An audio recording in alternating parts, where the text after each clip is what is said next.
Assalamualaikum warahmatullahi wabarakatuh. Saya akan membacakan sebuah cerpen karya saya sendiri yang berjudul Pukul 21.00.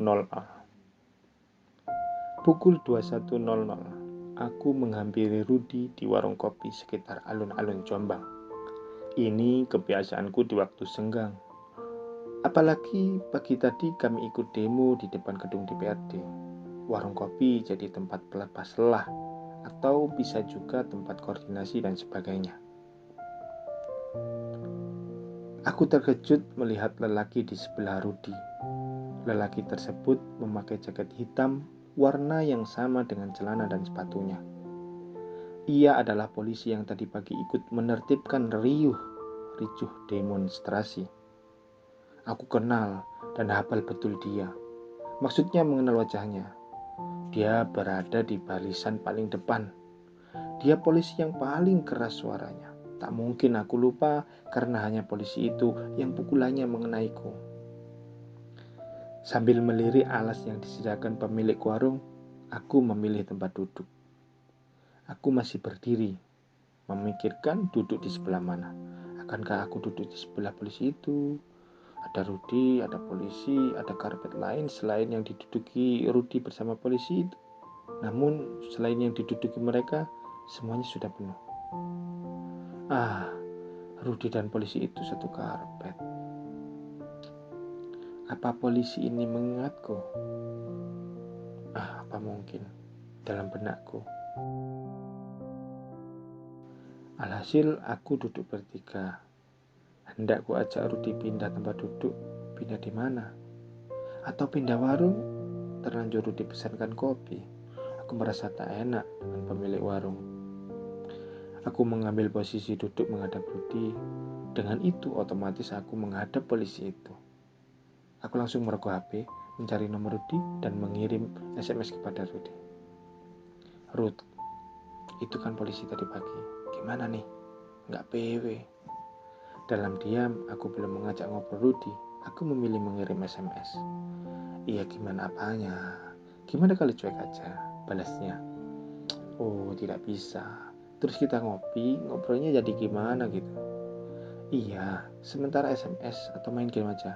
Biar minggat dulu itu polisi. Dalam diam muncullah yang terpendam, yaitu sesuatu yang harusnya aku ucapkan. Ingin kulontarkan, kulemparkan. Di antara kami dan polisi tak ada saling sapa. Memang tak ada saling kenal. Tapi apa polisi itu lupa telah memukulku? Mungkin saja. Di antara gejolak dadaku, nyaliku menciut mengutarakannya. Jujur, amarah ini menghalangi kekuatan lidah untuk mengajaknya bicara. Sedang polisi itu santai dalam diamnya dengan ditemani rokok dan kopi berikut asapnya. Maka aku pun berdialog di setiap asap yang kuhembuskan. Ketika asap rokokku terbang, suaraku ikut di bawahnya. Tahukah Pak? Lihat Pak, pemilik warung ini, ia asik melihat televisi. Aku hembuskan asap rokok pada letak televisi yang menyala di dalam warung. Pemilik warung sedang memberi komentar kepada berita di televisi.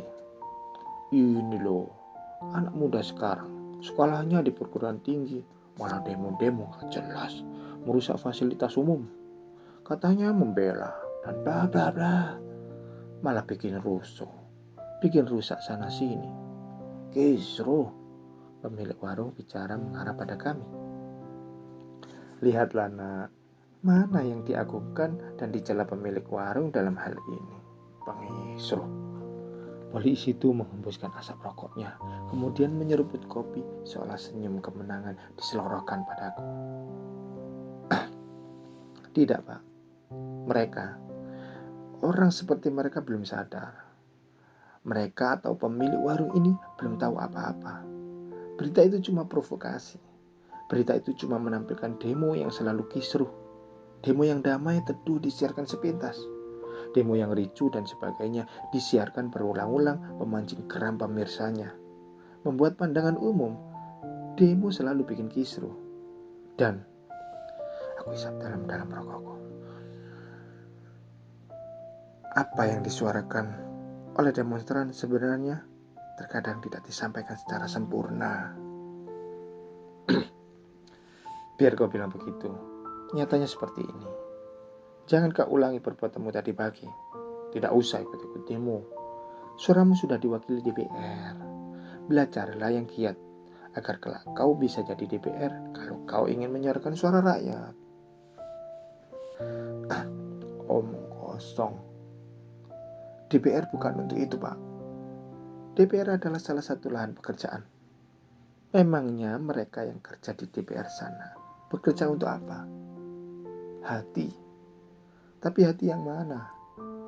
Rakyat atau untuk dirinya sendiri? Yang dipikir bagaimana mendapatkan uang. Kami yang berusaha menyuarakan suara asli rakyat dengan damai saja diajak menyuarakan dengan tidak damai. Kami yang hanya mengetahui sepenggal kebusukan mereka saja sudah muak. Maka dari itu, kami sungguh ingin menyuarakan suara rakyat. Bukan itu saja, suara kami sendiri juga, tanpa dibayar. Dan kalau soal jadi DPR, kami tahu betul jalannya seperti apa, maka kami tidak mau. Mau sampai kapan kau berkata seperti itu? Orang yang tidak tahu akan tetap tidak tahu. Kita dalam sangkar, nak. Apa kau bisa memperbaiki kerusakan di dalam, sedang kau berpeluh susah payah memperbaiki dari luar? Ya, Pak. Aku paham. Memang sulit. Sulit bukan berarti kita menyerah. Ini semakin sulit karena mereka yang tua menyuruh anaknya sekolah. Ya, yang penting anaknya sekolah. Tidak mengerti apa yang anaknya cari di sekolah atau dapat apa anaknya di sekolah. Anaknya yang sekolah tidak boleh ini itu sesuai amanat gurunya. Gurunya tidak lain tidak bukan adalah televisi. Televisi adalah guru terbaik menggantikan pengalaman. Televisi menyediakan mata pelajaran paling menyenangkan. Pelajaran yang membuat orang diam, kukuh, antusias, menyimak ilmu orang yang kurang semangat. Dan kami tidak punya itu. Tidak punya guru seperti itu. Polisi memotong ucapanku. Tunggu, nak. Apa maksudmu dengan televisi? Bukannya tadi membahas DPR? Maaf, Pak. Jangan memotong pembicaraanku. Saya belum membahas itu. Kami masih muda. Kami tahu hal ini. Maka kami tak akan berhenti menyuarakan suara rakyat. Suara itu kami serukan agar DPR yang seperti saya katakan tadi tidak sembrono dengan urusan rakyat. Kalau kami diam, siapa yang akan meneriakkan kalau tiba-tiba kami memang diakali? Aku mengambil rokok dan menyalakannya. Bapak bilang seperti ini itu karena Bapak sangat tergurungkan. Bapak polisi penakut, takut kelaparan bila menentang sistem, takut tidak cukup bila mengendalikan gaji. Bapak ingin lebih. Apalagi mereka. Sebenarnya aku tidak mau membawa-bawa soal Tuhan. Namun mereka memang benar-benar tidak percaya bahwa Tuhan membagi rizki pada semua hambanya. Soal televisi, inilah yang terjadi, Pak. Terlalu banyak orang percaya guru televisinya daripada khotbah atau ilmu-ilmu yang harus digali dari membaca, belajar, atau merenungi pengalaman hidupnya. Televisi benar-benar jadi guru paling favorit di negara ini. Aku hembuskan panjang-panjang. Muka polisi itu merah dalam samar cahaya lampu jalan. Geram. Angin malam berkesiur pelan menyedot panas kopi, menyeret keringatku, juga keringat polisi itu. Masih aku pandangi asap-asap itu bertemu, berkumpul saling sahut menyahut. Aku pun sudah ikut geram dengan suasana ini. Bokongku kesemutan. Cukup, nak. Ini bukan penyelewengan. Ini sudah bukan untuk dibenahi. Awalnya aku menolak, tapi setelah lama, toh seperti tidak ada yang salah. Semua tertata sedemikian rupa. Saya hanya mengikuti. Kalau saya tidak melakukan hal seperti biasanya dilakukan, saya akan terkucil dan terlempar. Itulah, Pak. Tunggu, kamu juga menyela ucapanku. Aku belum selesai. Kamu belum kenal siapa saya, tapi kamu bicara seperti ini. Andaikan yang kamu ajak bicara ini polisi yang lain, pasti nasibmu bukan sehat-sehat saja sekarang. Tidak usah menggertak. Aku tidak takut terhadap pengecut. Kalian atau mereka sama-sama pengecut. Pemilik warung ini bahkan tertipu. Dia menyalahkan pendemo, menyalahkan kami yang berani menyalahkan suara-suara rakyat. Ingat, Pak, apakah mabuk minum di kontrakan sana membawa wanita malam hari? Apa itu? Itulah yang menjadikan gaji mereka kurang. Mereka menuruti gaya dan foya-foya daripada kebutuhan sendiri. Apa itu terus dibenarkan? Kau tahu itu, nak. Tapi, nah, tidak semua polisi seperti itu. Ingat, sebenarnya kalian juga tidak jauh beda. Apakah kamu sudah merasa benar? Apakah kerumunan demonstran seperti kalian bersih dari perbuatan yang kamu tuduhkan pada kami? Memang tidak semuanya. Tapi apakah itu benar? Hei anak muda, kamu terlalu jauh dari rumah. Kau tak becus dalam berdialog. Kau tidak menjawab pertanyaanku, malah membahas yang lain. Apakah kalian bersih hingga seolah kami semua kotor? Aku terdiam. Perutku sudah mual untuk mencicip kopi. Darahku seolah mendidih sekejap. Polisi itu menambahi kemarahanku. Ya sudah, anggap saja kalian berbeda dengan kami. Demonstran dan polisi. Polisi kotor dan demonstran bersih. Dan aku memilih mengakui salah daripada sok benar. Apa yang kamu katakan, Pak? Aku mengatakannya sebenarnya. Tinggal siapa yang mau jujur. Aku ingin meloncat menerjangnya. Rudi mengetahui gelagatku. Ia langsung memegang sikuku, menggamitnya, dan meyakinkan bahwa aku harus tenang. Aku atur nafasku yang mulai saling memburu, menyalakan sebatang rokok, dan menghembuskannya sesuai irama kekesalanku. Polisi itu menatapku tajam. Wajahnya menahan amarah yang tersembunyi di bawah sinar yang tak begitu terang. Ia mengambil gelas kopinya, lalu melanjutkan dialog yang sempat diisi diam. Ini bukan gedung DPR atau kantor PWI. Lebih baik kita saling kenal dan tidak saling memusuhi. Barusan ada kereta api lewat, namun suara polisi ini tiba-tiba lebih keras terdengar seperti guntur. Aku menoleh pada Rudi. Kurasa dia juga mendengarnya. Rudi memandangku sebentar dan segera membelokkan pandangannya pada polisi itu. Aku terdiam, tidak tahu apa yang harus aku ucapkan. Hati-hati, kamu bisa saja dirayu oleh polisi itu. Lagi-lagi SMS Rudi masuk. Dia juga tidak berani angkat bicara. Membaca SMS Rudi, aku jadi tersadar.